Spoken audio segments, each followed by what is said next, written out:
ہمارے چینل تبلیغ T V کو ضرور سبسکرائب کریں اور نئی اپڈیٹس کے لیے گھنٹی کے بٹن کو ضرور دبائیں۔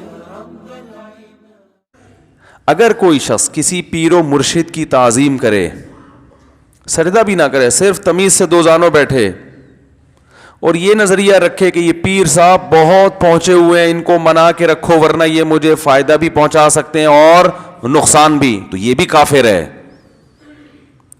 اور آج کل جاہل پیروں کی تعظیم اسی جذبے سے ہو رہی ہے، ورنہ اس کمبخت پیر کے پاس نہ علم ہے نہ تقوی ہے، بس اس خوف سے کہ پتہ نہیں ہماری کچھ بگاڑ نہ دے۔ تو یہ بھی شرک ہے، کیوں بگاڑے گا؟ کیا ہے اس پوٹلے کے اندر جو نہ اس کی شکل اس قابل ہے کہ اس پہ عقیدت کی جائے، نہ توند اس پیر، جاہل پیروں کی توندیں دیکھی ہیں آپ نے؟ میں نہیں کہہ رہا کہ جس کی بھی توند ہے تو خدا نخواستہ وہ جاہل ہے، بعض لوگ بزرگ ایسے ہوتے ہیں جو قدرتی طور پر بھاری جسم کے ہیں، تو بڑے بڑے صحابہ ایسے ہیں جو بھاری جسم کے تھے، لیکن there are two types of tones, ایک نیچرل ہو قدرت کی طرف سے، ہر شخص کا اسٹرکچر ایک جیسا نہیں ہوتا، اللہ نے کسی کو بھاری بنایا، کسی کو دبلا بنایا، کسی کو کیسا بنایا، تو یہ تو خدا کی طرف سے ہے، یہ تو صحابہ میں بھی تھے، تابعین میں بھی، آج بھی بڑے بڑے اللہ والے ہیں جن کے جسم بھاری ہیں، لیکن ایک توند وہ ہوتی ہے جو صدقے کے بکرے کھا کھا کے، بولو نا بھائی، نکلی ہو، جو مدرسے کے چندے کھا کے نکلی ہو، جو یتیموں کو دکھا دکھا کے ہیں، کچھ یتیم رکھے ہوئے ہوتے ہیں بعض لوگوں نے، یتیم دکھایا، چندہ لیا، کچھ تھوڑا یتیم پہ، باقی اپنے اوپر۔ یہ والی جو توند ہے اس کا اسٹائل بالکل یونیک قسم کا ہوتا ہے، یہ اکثر پکڑی جاتی ہے یہ والی توند، لیکن افسوس کی بات ہے ایسی توندوں والوں کے عقیدت مند زیادہ ہیں، جو اس قسم کی توند رکھنے والے لوگ ہیں ان سے عقیدت کرنے والے زیادہ ہیں، اور ان سے عقیدت کرنے والے ٹوٹ کے عقیدت کرتے ہیں۔ کیوں؟ ان کا یہ نظریہ ہوتا ہے کہ یہ پیر صاحب سے ہماری بگڑی بنے گی۔ کسی عالم، مفتی، عام نارمل بزرگ جو بیچارہ سیدھا سادے سے ہوں، کہیں بھائی میں بھی تمہاری طرح کا انسان ہوں، کیا خیال ہے، میرے اپنے گھر کے مسائل حل نہیں ہو رہے، تمہارے کہاں سے حل کروں گا؟ کوئی اس طرح کی بات کرے، لوگ محبت کریں گے اس سے؟ تو بولے یار یہ تو ہماری طرح کا انسان ہے، اس کے پاس کیا رکھا ہے، ٹماٹر خرید رہے ہیں، کبھی آلو خرید رہے ہیں، کبھی گاڑی کو دھکا لگا رہا ہے۔ لوگ ایسے شخص کو بزرگ ماننے کے لیے تیار، بولو نا، نہیں ہے۔ بزرگ کی ڈیفینیشن یہ کچھ ذرا ہٹ کے کچھ ہٹ کے ہو۔ کیا بتاؤں میں، آپ نام لے لے کے بتا سکتا ہوں کون کون الو بنا رہا ہے طبیعت سے، لیکن نام لینا مناسب نہیں ہے، بیانات بہت پھیل گئے ہیں، طبیعت سے الو بنا رہے ہیں۔ بعض ایسے ہیں جو بڑی فٹنس بھی ہے ان کی، توندے نہیں نکلی، وہ اور ڈیڑھ ہوشیار ہیں، انہوں نے کہا توند، آج کل مفتی صاحب نے توند کے خلاف کچھ بولنا شروع کیا تو فٹنس بھی ہے ان کی، چہرے پہ ایسا رونق، آپ بھول جاؤ بھائی، ایک نمبر کی کیا بتاؤں میں حرام خور ہیں، تعویذوں اور گنڈوں کے نام پہ لوگوں کو طبیعت سے الو بنایا ہوا ہے، یوٹیوب کے چینل چلا رہے ہیں، رسالے نکال رہے ہیں، ہر مہینے رسالے نکل رہے ہیں، یہ پڑھ لو تو یہ ہو جائے گا، یہ پڑھ لو تو وہ ہو جائے گا، فلانا جن، فلانی چڑیل، فلانا موکل، حصار، لوگ ان ناموں سے ہی بڑے متاثر ہوتے ہیں، یار موکل، اف، یہ تو ہمارے موکل کو بھی، حمزات کو بھی جانتا ہے، ٹوپی ڈرامہ ہے، موکل حمزات کچھ بھی نہیں ہوتا، بکواس ہے، آپ ہی ہو بس، اور کچھ نہیں ہے۔ وہ کہنا آپ کے موکل پہ قبضہ کر لیا ہے، بولے بھائی کیا ہے، کس پہ قبضہ کیا ہے، دکھا تو صحیح، بہت دن ہو گئے عاملوں کی گتنی بنائی ہے میں نے، مجھے بھی ابھی عجیب سا فیل ہو رہا تھا ٹھیک ہے نا، عجیب سے کچھ کمی سی محسوس ہو رہی تھی۔ اصل میں کچھ دن پہلے میں نے ایک پیر کو دیکھا ہے، 2-4 دن پہلے، ماشاءاللہ وہ اور اس کے مریدین پھٹنے والے ایک دھماکے کے ساتھ، خود بخود ہی کھا کھا کے نا،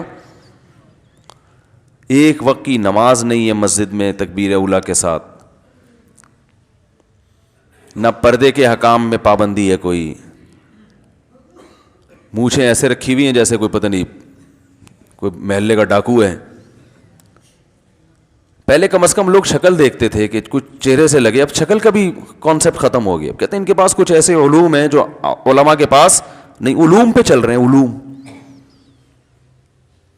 ابھی پچھلے ہفتے ایک بہت بڑے عامل سے میری ملاقات ہوئی, عالم نہیں عامل, جنہوں نے بڑے کورسز کیے ہوئے ہیں عملیات کے. میں ان کو سائڈ پہ لے گیا, میں نے کہا ذرا چھاؤں میں آؤ یار تم. میں نے کہا مجھے تو پتہ ہے کہ تم طبیعت سے الو بنا رہے ہو لوگوں کو, تم نے پتہ نہیں فلاں جگہ بھی چلہ کاٹا, فلاں جگہ بھی چلہ کاٹا. میں نے کہا مجھ سے نہیں چھپاؤ یار, مجھے تو پتہ ہے کہ تم کیا کر رہے ہو, الو بنا رہے ہو. کہہ رہے خدا کی قسم الو بنانے کے علاوہ کچھ بھی نہیں ہے اس میں. اور کہا میں چونکہ مشہور ہو گیا بڑا, بہت بڑا, تو جو چھوٹے چھوٹے مجھ سے آ کے کہتے ہیں, جو چھوٹے عامل ہیں, وہ سمجھتے ہیں ہم تو الو بنا رہے ہیں لیکن شاید یہ سچی مچی کا ہو. کہہ رہے وہ مجھے آ کے کہہ رہے ہوتے ہیں کہ ہماری ذرا نگرانی کریں, حفاظت کریں, حصار کھینچیں. کہہ رہے ہم بھی گھما دیتے ہیں, کچھ کھینچ رہے ہیں. کہہ رہے جیسے یہ بیوقوف ہے نا, اور ان کا نظریہ یہ کہ ہمیں تو نہیں پتا لیکن ہم سے بڑے والے کو پتا ہوگا. تو کہہ رہے میرا بھی یہی حال ہے, سمجھ رہے ہو, میرا بھی کہہ رہے یہی حال ہے. تو خیر عامل کی گت تو بنتی رہتی ہے, اس پہ تو بہت بیانات ہیں. لیکن عاملوں کی ایک اور مثلا کہ پیر صاحب بھی آئے ہوئے ہیں مارکیٹ میں نا, وہ کہتے نہیں ہے کہ میں عامل ہوں, میں بزرگ ہوں, بس ختم. کیوں بزرگ ہو, کیا ہے تمہارے اندر بھائی؟ بس پہنچے ہوئے ہیں, فلاں سے گدی ملی ہے ان کو, فلاں کا ہاتھ ہے ان کے سر پہ, تو فلاں کے سر پہ ہاتھ کی وجہ سے بال تو نکلے نہیں ان کے سر پہ, اتنی برکت بھی نہیں ہوئی, بس یہ فلاں کی وجہ سے ان کو ملا ہوا ہے. کیا ملا ہوا ہے؟ سب مبہم باتیں ہوں گی, کوئی بات بھی ایسی نہیں ہوگی جس کا کوئی ڈکشنری میں مطلب ہو. سمجھ رہے ہیں نا بھائی, یہ ان کے کچھ ہیں, ان کو کچھ خدا کی طرف سے کچھ ہیں چیزیں. کیا چیز ہے بھائی؟ چیزیں ہیں. یہ دیوبندی ہو, اہل حدیث ہو, بریلوی ہو, اور کتنے فرقے ہیں, شیعہ ہو یا مسلمین ہو, اس میں سب ایک جیسے ہیں, یاد رکھنا. اس میں کبھی دھوکے میں نہ آنا کہ فلاں کا خلیفہ تو فلاں کا ٹوپی ڈرامہ, یہ سب ٹوپی سب ایک جیسے ہیں. الا ان اولیاء اللہ لا خوف علیہم ولا هم یتقون. بزرگ کی ڈیفینیشن کیا ہے؟ قرآن نے بیان کی ہے. اولیاء اللہ, بزرگ کو ولی بھی کہتے ہیں نا, اولیاء اللہ بھی کہتے ہیں نا بھائی. اولیاء اللہ کہتے ہیں نا بزرگ کو, ولی کی جمع اولیاء, اور ولی اللہ کا دوست ولی. تو اللہ نے ولی کی ڈیفینیشن دو لفظوں میں بیان کی ہے,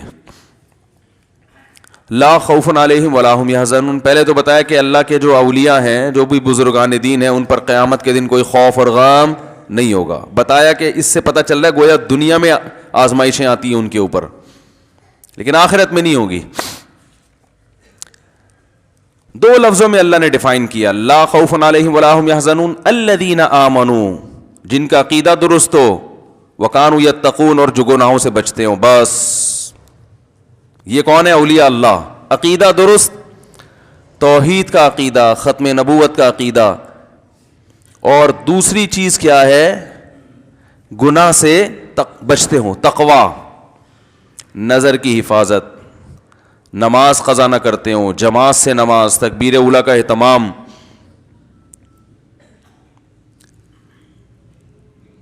اس میں کہیں بھی نہیں ہے کہ وہ کوئی ٹھیا لگا کے بیٹھے ہوئے ہوں اور یوں کر کے توجہ ڈالیں تو بندہ ہل جائے, ہوتا ہے نا, اور وہ ان کو منا کے رکھو گے تو بگڑی بنتی رہے گی, ان کو ناراض کر دیا تو وہ کچھ کر دیں گے, تو جس سے کیا ہو جائے گا؟ نقصان ہو جائے گا. رسول اللہ صلی اللہ علیہ وسلم سے بڑا ولی کون ہو سکتا ہے؟ 13 سال مکہ میں تکلیفیں برداشت کی ہیں, پھر وہاں سے مدینہ کی طرف ہجرت کی. آپ یوں کر دیتے, آپ یوں کر دیتے تو سب کچھ ہو جاتا. ہدایت چاہتے تھے کہ عمر بن خطاب کو اور ابو جہل بن ہشام کو ہدایت ملے, تو یوں نہیں کیا, دعا مانگی اللہ ان دونوں میں سے کسی ایک کو تو دے دے, دعا مانگی اللہ سے. پھر احد میں پھر لڑائیاں لڑی ہیں آپ صلی اللہ علیہ وسلم نے, پھر بدر میں لڑائیاں ہیں, غزوہ خندق میں لڑائی لڑی ہے. اگر یہ ساری طاقتیں, غیبی طاقتیں آپ کے ہاتھ میں ہوتی تو نہ خندقیں کھودنے کی ضرورت, نہ پیٹ پہ پتھر باندھنے کی ضرورت, نہ 313 کو 1000 کے مقابلے میں لا کے لڑانے کی ضرورت, نہ احد میں مشوروں کی ضرورت کہ کیا طریقہ کار اختیار کیا جائے, اسٹریٹجی کیا ہونی چاہیے اس دفعہ لڑائی کی. یہ تو سارے مشورے غزوہ خندق میں مشورہ لے رہے ہیں کہ بھائی یہ تو چاروں طرف سے قبائل نے مل کے حملہ کر دیا, کیا کریں, جنگ کیسے لڑنی چاہیے, مشورے لے رہے ہیں. سلمان فارسی کو بلایا رضی اللہ عنہ کہ عرب میں تو ایسی لڑائی ہم نے کبھی دیکھی نہیں ہے کہ چاروں طرف سے حملہ ہو رہا ہے, آپ بتاؤ جب آپ کے ملک میں ایسی لڑائیاں ہوتی تھی تو کیا کیا کرتے تھے. حضرت سلمان فارسی نے فرمایا ہم خندقیں کھودتے ہیں. مشورہ ہوا بھائی اس کے علاوہ کوئی آپشن نہیں ہے. غیبی طاقتیں ہوتی تو ان مشوروں کی اور ان لڑائیوں کی اور اتنی ٹینشن کی کیا ضرورت تھی بھائی. جو جاہل پیر ہے نا آج کل کا جاہل پیر, وہ بیٹھا ہوا ہے توند نکال کے, بس نہ اس کا کوئی بزنس ہے, سمجھ رہے ہیں, نہ محترم کا کوئی باپ دادا سے کوئی جاگیر ملی ہے, ان کو جائیداد ملی ہے, نہ کوئی مخلص مریدوں کے ہدیے ہیں. ایک ہدیہ وہ ہوتا ہے جو لوگوں کو الو بنا کے صحیح ہے نا لیا جائے تعویذ گنڈوں کے نام پہ, اور ایک ہدیہ وہ ہوتا ہے جو کوئی واقعی کوئی آپ سے عقیدت کرتا ہے تو وہ آپ کو کوئی ہدیہ دے دے. وہ اتنا بڑا نہیں ہوتا کہ اس میں لینڈ کروزر آ جائے, کیونکہ اس قسم کے ہدیے ہم بہت بھگتے ہوئے ہیں. ٹھیک ہے نا, وہ اتنا ہوتا ہے جتنی عقیدت ہے. 5 روپے کی عقیدت تو 5 روپے دے دے گا آپ کا کوئی معتقد. بہت زیادہ عقیدت 5000 کی ہو جائے گی میرے بھائی, کیا خیال ہے؟ 5000 سے زیادہ عقیدت کے لیے بہت سامنے والے کو انسپائر کرنا پڑتا ہے کہ میں بہت زیادہ نیک ہوں, معمولی نیک نہیں ہوں. پھر 5000 سے اوپر تھوڑا سا گراف جائے گا, لیکن وہ بھی لاکھوں کروڑوں تک اتنا نہیں ہو جاتا کہ پلاٹ خریدے جائیں, جائیدادیں بنائی جائیں اور بنگلے خریدے جائیں, اور بھائی پیر صاحب کے ہاتھ میں سونے کی انگوٹھی تو چاندی کی ادھر لاکٹ یہ والا, اور پھر خود بھی کھا رہے ہوں, اپنے بھائیوں کو بھی کھلا رہے ہوں, اور پورے سلسلے مریدوں کے خلیفوں کے ڈیفنس میں بنگلے بن رہے ہوں. اس کی علامت ہے میرے بھائی دال میں کچھ کالا کالا, بولو نا بھائی, ہے. اس کے لیے ضروری ہے کہ آپ سامنے والے کو یہ جتلائیں کہ میں بہت پہنچا ہوا ہوں. مجھ پہ انویسٹ کرنا گویا اپنے اوپر انویسٹ کرنا ہے, سمجھ رہے ہو نا. مجھے خوش رکھو گے تو بگڑیاں بنتی رہیں گی, مجھے ناراض کرو گے تو بگڑی, بولتے کیوں نہیں بھائی, بگڑی بگڑ جائے گی تمہاری, خراب ہو جائے گی. ریٹ چل رہے ہیں آج کل, پیر صاحب آپ کے علاقے میں آئیں گے تو اتنا ان کا اتنے پیسے ملیں گے. پیر صاحب آپ کے گھر کھانا کھائیں گے تو چونکہ آپ کے گھر جلوہ افروز ہوئے, ہوائیں انہوں نے آپ کے گھر میں چھوڑی ہیں, جو بھی انہوں نے الٹے سیدھی چیزیں کھائی ہیں نا, تو پھر اس کے اتنے چارجز مرید کے ذمے ہیں. مولانا اشرف علی تھانوی رحمہ اللہ تعالی, اللہ ان کی قبر کو نور سے بھر دے, بسا اوقات لوگ ان کے پاس ہدیہ لے کے آتے تھے نا تو وہ انکار کر دیتے تھے. وہ کہتے تھے کہ اب یہ رواج چل پڑا ہے کہ جب کسی پیر و مرشد کے پاس جانا ہے تو ہدیہ لازمی لے کے جانا ہے, اب یہ رواج چل پڑا ہے, اس کو ختم. بعض دفعہ مرید کے دل میں یعنی وہ خوش نہیں ہوتا دل سے, وہ کہہ رہا ہے پیر صاحب کو اگر نہیں دیے تو وہ کیا سوچیں گے. یہ پہلے زمانے میں ہوتا تھا بہت زیادہ. ایک سیٹھ نے ان کو بھری محفل میں ایک بڑی رقم دی ہدیے کے طور پہ. کیا اللہ نے جگر عطا کیا تھا, حضرت مولانا اشرف علی تھانوی رحمہ اللہ نے وہ بھری محفل میں اس سے گفٹ وصول کیا, ہدیہ وصول کیا, بھاری رقم تھی. پھر اس کو تنہائی میں الگ سے بلا کے وہ سارا گفٹ واپس کر دیا. سمجھ رہے ہیں بات کو کہ نہیں سمجھ رہے؟ کہا دیکھو مسئلہ یہ ہے کہ ہر دفعہ گفٹ دینا جب بھی کسی سے ملاقات ہو یہ ویسے ہی ٹھیک نہیں ہے. اس سے یہ وہم ہونے لگتا ہے پتہ نہیں یہ مجبور ہو کے تو نہیں دے رہا, کہیں دل کی خوشی ہے نہیں, اور یہ سوچ کے دے رہا ہے کہ پتہ نہیں کیا سوچیں گے پیر صاحب, خالی ہاتھی آ جاتے ہیں ہمیشہ. تو فرمایا کہ ہونا تو یہ چاہیے تھا. اور دوسری بات یہ کہ میں آپ سے میری بے تکلفی نہیں, میں آپ کو جانتا نہیں ہوں, اور اتنا بڑا گفٹ آپ نے اٹھا کے مجھے, اتنا بڑا ہدیہ آپ نے, اتنی بڑی رقم مجھے دے دی. کہا ہونا تو یہ چاہیے تھا کہ میں اسی وقت آپ کو واپس کر دیتا, لیکن اس وقت سب کے سامنے واپس کرنے میں آپ کی توہین تھی, میری عزت تھی, میری عزت تھی. لوگ بولیں گے مولانا صاحب کو اتنا بڑا یعنی لفافہ ملا اور مولانا صاحب نے واپس کر دیا. بھائی مولانا کی عظمت کو سلام ہے. فرمایا اب یہ واپس کرنے میں نہ تو میری کوئی عزت ہے اور نہ آپ کی کوئی توہین ہے. سمجھ رہے کہ نہیں سمجھ رہے بات؟ بھری محفل میں لے لیا اس کی عزت رکھنے کے لیے اور چپکے سے لے جا کے اس کو بولو بھائی واپس کر دیا. یہ ہمارے علماء تھے. تو ہدیہ لینا دینا بری چیز نہیں ہے, لیکن یہ دل پہ بوجھ کے ساتھ نہیں ہونی چاہیے کہ جا رہے ہیں پتہ نہیں حضرت جی کیا سوچیں گے کہ خالی ہاتھ اٹھ کے آ گئے. ویسے تو بڑے محبت کے اظہار کیا کرتے تھے اور آج جب بھی آتے ہیں سڑا ہوا منہ لے کے آ جاتے ہیں. جہاں یہ تصور آنا شروع ہو جائے تو علماء کہتے ہیں پھر اس گفٹ کو واپس کرو. باقی تو تہادوا تحابوا حدیث میں آتا ہے ایک دوسرے کو ہدایہ لیا دیا کرو, اس سے محبت بڑھے گی. لیکن یہ ہدیہ نہیں بلکہ جرمانہ بن جاتا ہے بعض دفعہ. بعض علاقوں میں یہ دستور ہے کوئی مولانا صاحب کہیں بیان کے لیے جائیں تو لازمی اس کے پیسے ان کو ملتے ہیں. میں پنجاب میں گیا 2004 کی بات ہے, میرے مختلف علاقوں پہ بیان. ہم نے کراچی میں تو یہ دیکھا نہیں کہ بیان کے بھی پیسے ملتے ہوں. یہاں تو پورا تیل نکال کے نا سرنج سے جلسے میں بٹھائیں گے 4 گھنٹے. آدھے گھنٹے ہمارا بیان ہے, اس سے 1.5 گھنٹہ پہلے نعتیں چلیں گی, ہم چلے گی, پھر مختلف خطیب آئیں گے, پھر ہمارا بیان ہوگا, پھر اس کے بعد پھر پروگرام چلے گا. 2 3 4 گھنٹے گئے, اس کے بعد واپس آ رہے ہیں, گھر والے پوچھے کیا ملا؟ ثواب ملا بھائی بہت زیادہ. بس یہاں یہ رواج ہے اور یہ اچھا رواج ہے. ہم تو کراچی کے عادی تھے بھائی, جہاں بھی بیان کے لیے جاؤ بس ثواب ملتا ہے, دعائیں ملتی ہیں. مفتی صاحب بہت اچھا بیان کیا, اللہ آپ کو جزائے خیر دے. بس ہمارے لیے یہی بڑی خوشی کی بات ہوتی ہے, یار چلو لوگوں کو فائدہ ہو گیا. پنجاب میں جب گیا تو وہاں جہاں بیان کے لیے جا رہا ہوں لفافہ کھول رہے ہیں تو پیسے نکل رہے ہیں اس میں. ہم نے کہا یار یہ تو بڑے مزے ہیں, یہاں پہ ثواب بھی ملتا ہے اور ساتھ ساتھ پیسے بھی ملتے ہیں. اب سب جگہ نہیں ہوگا بھائی, ممکن ہے پورے پنجاب میں نہ ہو, لیکن پتہ چلا یہاں کا دستور ہے, رواج ہی یہی ہے. تو میں نے کہا یہ تو پھر ہدیہ نہ ہوا, یہ اجرت ہو گئی نا. بیان کی کیا ہو گئی؟ اجرت ہو گئی ہے. تو اب جب اجرت ہو گئی تو پھر مسئلہ گڑبڑ یہ ہوتا ہے کہ جب آپ کو کسی چیز کی اجرت ملنا شروع ہو جائے نا, پھر انسان کمزور ہے, اللہ نے انسان کو کمزور بنایا, پھر وہ چاہتا ہے اس کا دماغ کمیشن کی طرف.